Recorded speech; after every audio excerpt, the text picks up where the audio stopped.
was a freak. 5'11", 6 feet tall, freaking super featherweight, had serious power because he was so big. Now this motherfucker faced Joshua Clottey. He moved up in weight after he was beaten by Casimiro, and he was hanging in there. Joshua Clottey dropped him twice, I think. He moved from lightweight to welterweight. Things like Shane Mosley, Henry Armstrong, Manny Pacquiao, Juan Manuel Marquez was doing that shit. He decided to do that shit.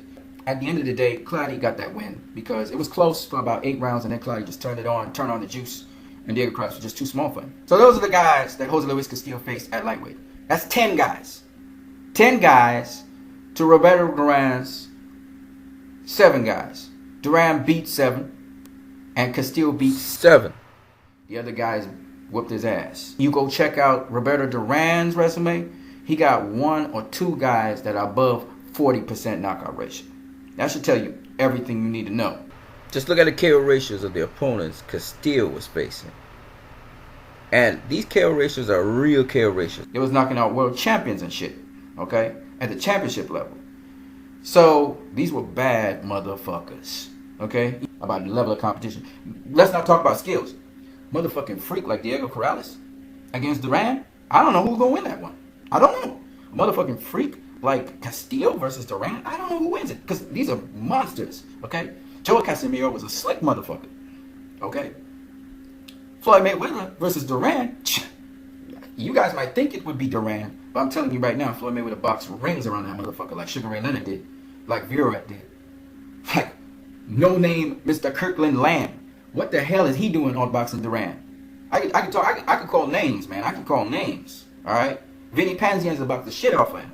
Hector Camacho boxed rings around him. I can go on forever, man. Ernesto Marcel had to fight so close because he was boxing rings around Duran. If you can pivot well and you can move well, you beat Duran. Heads down, because Duran, he can't cut off the ring for shit. I don't know if Stevie Johnson would beat Duran, because Stevie Johnson reminds me a lot of Esteban de Jesus, to be honest with you. Just a southpaw version of him. He might get his ass knocked out.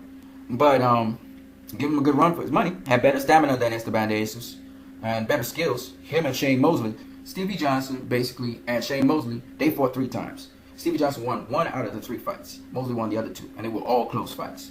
So if you believe that Shane Mosley at lightweight, okay, would beat Duran, then you gotta give Stevie Johnson a motherfucking chance, because Stevie Johnson was the #1 lightweight in the world. Of course, you gotta think, Stevie Johnson, you know, he lost to pressure fighters, right? Who could bring back the pressure on him. You know, he lost to Cesar Bazan, and then he lost to Jose Luis Castillo. So maybe Duran gets the edge. So I don't know. But what I do know is this. When you look at the level of opposition that Jose Luis Castillo faced and Duran faced, who he faced, as Roger Mayweather would say, compared to who Duran faced, Castillo faced more of the tougher competition than Duran faced. That's point number 1. And point 2, Jose Luis Castillo beat tougher competition than Duran has faced. The 7 guys that Duran faced, 1, there was no danger in most of them because they didn't have power. And when one of them had power, like Esteban de Jesus, he dropped his ass. And Esteban de Jesus, he don't even have, I think he has a 50% knockout ratio. So what happened if this motherfucker went up against Diego Corrales?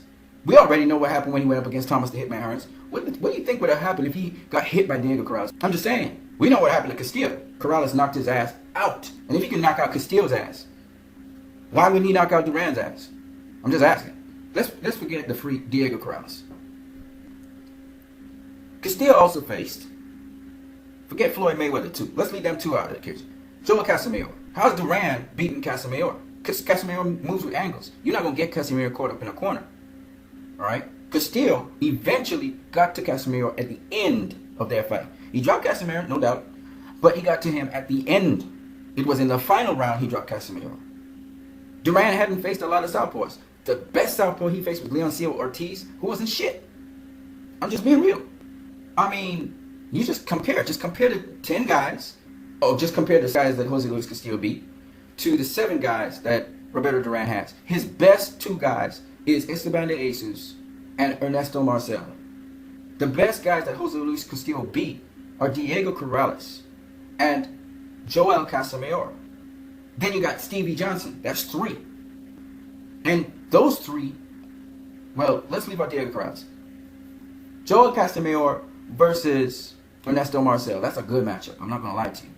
All right? I don't know who would win. But Stevie Johnson versus Esteban de Jesus, or Diego Corrales versus Esteban de Jesus. Well, Diego Corrales will kill Esteban de Jesus. Yeah, we don't even want to see that fight because that's just not making no sense. But in the sense of Stevie Johnson versus Esteban de Jesus, that would be a competitive fight. That would be an interesting fight to see.